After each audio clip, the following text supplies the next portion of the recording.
गृह मंत्री को बोल रही हूँ, गृह मंत्री अमित शाह तड़ीपार को बोल रही हूँ कि जाके उनको नाले में डूब के मर जाना चाहिए। ऐसे बेशर्मी लोगों को ना जाने कैसे वो तड़ीपार आदमी इतनी लंबी लंबी फेंकते हैं। हमारी बेटियों को रेप किया जा रहा है, मार दिया जा रहा है, गाड़ियों के बीच में पीछे का भी लाला पड़ रहा है हमारे देशों के बड़ी बड़ी तो बात कर रहे हैं कुछ अरे कुछ नहीं दे रहा मोदी जी, इतनी महंगाई कर रखा मोदी ने तो कहता सिलेंडर भी 1100 मैंने कागज भी इनका रोटी कर बनाई है। 700 राज किया तब हिंदू खतरे में नहीं था। आज गृह मंत्री हिंदू, प्रधानमंत्री हिंदू, सारे मंत्री हिंदू, स्मृति ईरानी हिंदू, सब हिंदू है तो भी हिंदुस्तान खतरे में नहीं। रामदेव बाबा को बोल रहे हैं कि सलवार पहन के कहीं जाके छुप जाएं। अच्छा। जैसे सलवार सूट पहन के जाके छुपे थे, ये सारे रढ़ुआ हैं भाजपा में। अच्छा। ये रढ़ुओं को क्या पता कि हमारी बेटियों की कीमत क्या है। ऐसा नालायक बेटा नहीं चाहिए जो 4000 5000 के लिए माँ को हजारों की संख्या में लाइन में लगा दिया नोटबंदी में। अपने देश की सारी प्रॉपर्टी बेच डाले, जिम्मेदारी से भागना। इंदिरा गांधी बोले थे कि हमारे शरीर के एक एक खून के कतरे इस देश के काम आएंगे। ये कायर आदमी बोलते हैं कि मैं तो भैया झोला उठाऊंगा चलता बनूंगा। अभी चले जाओ, देश को क्यों बेचने में। महिला आक्रोश रैली है, लेकिन महिला इतना आक्रोश में क्यों है आज? जब मोदी जी पहली बार चुनाव लड़े थे प्रधानमंत्री बनने के लिए, तो उन्होंने क्या बोला था? महिला सम्मान, बेटी बचाओ बेटी पढ़ाओ। खैर प्रधानमंत्री ने तो बोला था कि बेटी पढ़ाओ बेटी पढ़ाओ, ठीक है, लेकिन महिला सम्मान की बात उन्होंने की थी।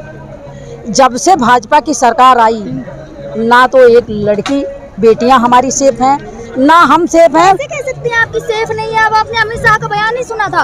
रात के 12 बजे भी निकलेंगी तो सुरक्षित है। अमित शाह को जाके डूब के मर जाना चाहिए कहीं नाले में। हमारे यहाँ एक सुल्तानपुरी का नाला बहुत जबरदस्त है। हाँ। अमित शाह को जाके तड़ीपार को उसमें डूब के मर जाना चाहिए। हमारे गृह मंत्री को बोल रही हूँ, गृह मंत्री अमित शाह तड़ीपार को बोल रही हूँ कि जाके उनको नाले में डूब के मर जाना चाहिए। ऐसे बेशर्मी लोगों को ना जाने कैसे वो तड़ीपार आदमी इतनी लंबी लंबी फेंकते हैं। हमारी बेटियों को रेप किया जा रहा है, मार दिया जा रहा है, गाड़ियों के बीच में पीछे फंसा के कई किलोमीटर तक। तो बना रहे हैं ना, ऐसे ही हिंदू राष्ट्र रहेगा। आप भी तो हिंदू है ना? नहीं, ऐसे हिंदू राष्ट्र हमें देखिए, आज भी हमारा हिंदुस्तान है। वो हिंदू राष्ट्र क्या बनाएंगे? ये मुस्लिम राष्ट्र है क्या? हिंदुस्तान है, हिंदू राष्ट्र का हो या हिंदुस्तान का हो, बात बराबर है। हमारे चाहिए कि चाहे मुस्लिम की बेटी हो या हिंदू की बेटी हो। अगर वो मुसलमानों की बेटियों की बात कर रहे हैं तो मैं हिंदू की बेटी की बात कर रही हूँ कि तो खतरे में है, नहीं लग रहा है आपको? आज कितने साल से हमारा देश आजाद हुआ है। मुगलों ने 600-700 राज किया, तब हिंदू खतरे में नहीं था।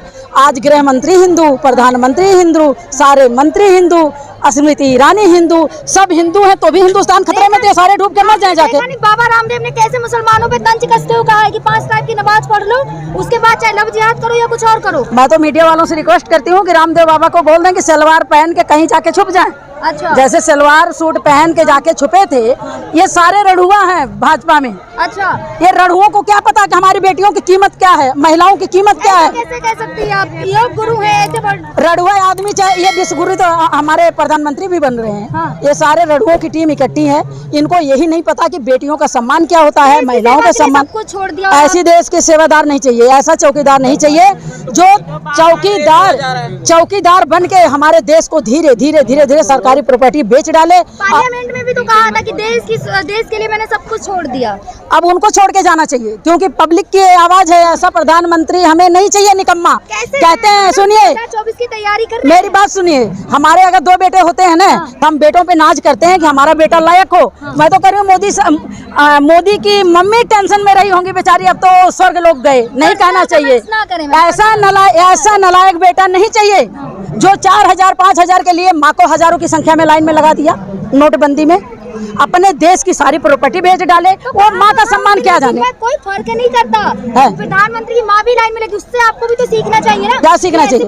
डूब के मर जाना चाहिए। ऐसे आदमी को दिखावा क्यों किया? दिखावा किया, ये दिखावा किया। नहीं तो कोई महंगाई मुक्त भारत की मांग कर रही है आप। महंगाई है कहाँ देश में? क्यों नहीं महंगाई है? सिलेंडर देखो ना कितना था, 500 का था कांग्रेस के टाइम में, और अब महंगा हो गया। 35 रुपए किलो हो गया। महंगा नहीं हुआ अभी? सिलेंडर कितना महंगा हो गया? तो कहाँ खाएंगे, कहाँ बच्चे पढ़ाई लिखाएंगे? आदमी की सैलरी नहीं बढ़ रही है। 4000 5000 सैलरी है और 200 किलो सरसों का तेल, 1150 सिलेंडर, सब्जी दाल। गरीब आदमियों से पूछे ना, अमित शाह का क्या है, नरेंद्र मोदी का क्या है? महंगाई नहीं है। वित्त मंत्री एक बार महिलाओं के बीच में आ जाए ना, तो उनका वित्त मंत्री क्या, उनका कहानी ही खत्म कर देंगे लोग जितने। प्याज महंगा हुआ तो उन्होंने कहा था मैं प्याज नहीं खाती। मतलब प्याज महंगा वाले हो, आपको नहीं पता बेटा महंगाई कैसी, आप कैसी बातें कर रहे हो? आप कहते हो कैसे महंगाई कहाँ है, आपको नहीं पता। वित्त मंत्री ने कहा है मैडम, वित्त मंत्री। अरे हम ये कहते हैं महंगाई है, सब जगह है, पेट्रोल है, डीजल है, दालें हैं, तेल है, किस चीज की वो है, सबकी सब में महंगाई है। गरीब आदमी बेचारा 500 रुपए मजदूरी करता है, वो अपने बच्चों को पाल सकता है? अगर रोटी देगा तो दवाई के लिए पैसे नहीं है, उनके बच्चे तड़पते हुए मर जाते हैं। सरकारी अगर सिलेंडर में रोटी बनाए तो वो भूखे रहेंगे, वो बेचारे लकड़ियाँ चुग के रात को रोटी बनाते हैं अपनी। दे रहे हैं ना गरीब आदमी राशन को पे, देखो ना मर रहे सड़े हैं। सड़े गेहूं हैं, काले काले सड़े सड़े गेहूं हैं। मिलेगा, बजट में आया है। वो सड़े गेहूं अमित शाह मोदी को बोलो आधा खाने लगी है, आपका तो पूरा दे रहे नहीं है, आधा दे रहे, आधा दे रहे, पूरे नहीं दे रहे। अच्छा लेकिन कहे तो 9 किलो दिया है, नहीं, आधा दे रहा, कुछ नहीं दे रहा। 5 किलो या 10 किलो मिलता था, वहाँ 5 किलो दे रहा है, और 2 किलो चावल। बुजुर्ग हैं आप, इतनी सारे नहीं, मोदी से तो घबराने की बात नहीं है। गरीब आदमी क्या खाए, जिसका कोई आगे पीछे नहीं है वो क्या खाएगा, उसको कौन देगा रोटी? अच्छा, इतनी अब ये बुजुर्ग गरीबों की महिलाएं, आवाज है ना। इतनी बुजुर्ग महिलाएं और मोदी जी से आप लोग बताइए वो विश्वगुरु क्या कर रहे हैं? विश्वगुरु 40,000 का तो अपने सब्जियां खाते हैं? और ये महिलाएं जो सड़े सड़े गेहूं खाएं, चटनी रोटी खाएं, और विश्वगुरु कहते हैं कि हमारा देश बहुत आगे जा रहा है, हमसे पूरा विदेश डर रहा है। ये ऐसा विश्वगुरु नहीं चाहिए, ना ऐसा यहाँ का प्रधानमंत्री चाहिए। हमें गरीब प्रधानमंत्री चाहिए। नाज करती हैं सोनिया गांधी अपने बेटे राहुल गांधी पर, कि जो गरीबों की दर्द समझते हैं, और कन्याकुमारी से लेके कश्मीर तक गरीब आदमी के घर घर जाके पार्टी बचाने के लिए घर घर गए। और आप बात पार्टी बचाने के लिए सुनिए, पार्टी ये नरेंद्र मोदी कहते हैं ना कि हम कांग्रेस मुक्त भारत बनाएंगे। मैं कह रही हूँ नरेंद्र मोदी अमित शाह को चैलेंज देके बोल रही हूँ कि कांग्रेस कोई दारू की नशा नहीं है कि जो नशा मुक्त भारत बना देंगे। कांग्रेस ऐसी है कि जो लोगों के खूनों में ना एक भड़कती हुई ज्वाला है, एक धधकता हुआ तूफान है। नरेंद्र मोदी भाजपा मुक्त भारत तो बन जाएगा या 50 साल बाद भाजपा आएगी। जनता की पहली पसंद है, वो कह रही भाजपा मुक्त बन जाए। अब भाजपा मुक्त भारत बनेगा। ये पब्लिक है, एक गरीब आदमी है। आप लोग थोड़ा सा इंतजार करें, भाजपा मुक्त भारत बनेगा। देखी थी ना आपने, मीडिया बिकी हुई है, मीडिया का घर घर दिया जा रहा है। अभी चुनाव कितना मीडिया बिकी है आप बताइए? मीडिया में जो ईमानदारी की बात, मीडिया मैडम, मीडिया स्वतंत्र। रफीस कुमार स्वतंत्र नहीं थे, क्यों उनको हटाया गया? हटाए नहीं, उन्होंने खुद छोड़ा है। नहीं क्यों? अगर एक आदमी को जबरदस्ती बोलोगे कि चोर आदमी को ईमानदार है, क्यों बोलेंगे? भाई मीडिया का काम है सच्चाई को सामने लाना। जी देखा नहीं कितने ईमानदार हैं। वो मीडिया खरीद रखे हैं, मीडिया खरीद वो रखे कहते हैं मैं झोला उठा के चला जाऊंगा, तो अभी चले जाओ। इतनी महंगाई कर दी, मार दिया, सबको फांसी पे लटका दिया, गरीब लोगों को तो चला जाए। अब झोला उठा के चला जाए, इनको तो मार दिया, इनको तो लटका दिया। उनका काम है जिम्मेदारी से भागना। इंदिरा गांधी बोले थे कि हमारे शरीर के एक एक खून के कतरे इस देश के काम आएंगे। ये कायर आदमी बोलते हैं कि मैं तो भैया झोला उठाऊंगा, चलता बनूंगा। अभी चले जाओ, देश को क्यों बेचने में? ईमानदार है, कह रहे हैं कि बेच दिया ना देश। तो मैं चला जाऊंगा। चले जाना है। अब तो जनता उनसे हाथ जोड़ कर रिक्वेस्ट कर रही है कि जाओ। वो ईमानदार नहीं है। अभी तो मेरा कोई आगे पीछे नहीं है। अब मेरे बेटी है, मैं बेटी को कहाँ से दूंगी? मेरे कोई कमाने वाला नहीं, तो मैं कहाँ से दूंगी? क्या सुविधा कर रखी है? खाने के भी लाला पड़ रहा है हमारे देशों के बड़ी मोदी जी तो बात कर रहे हैं, कुछ अरे कुछ नहीं दे रहा मोदी जी। इतनी महंगाई कर रखा मोदी ने, तो सिलेंडर भी 1100।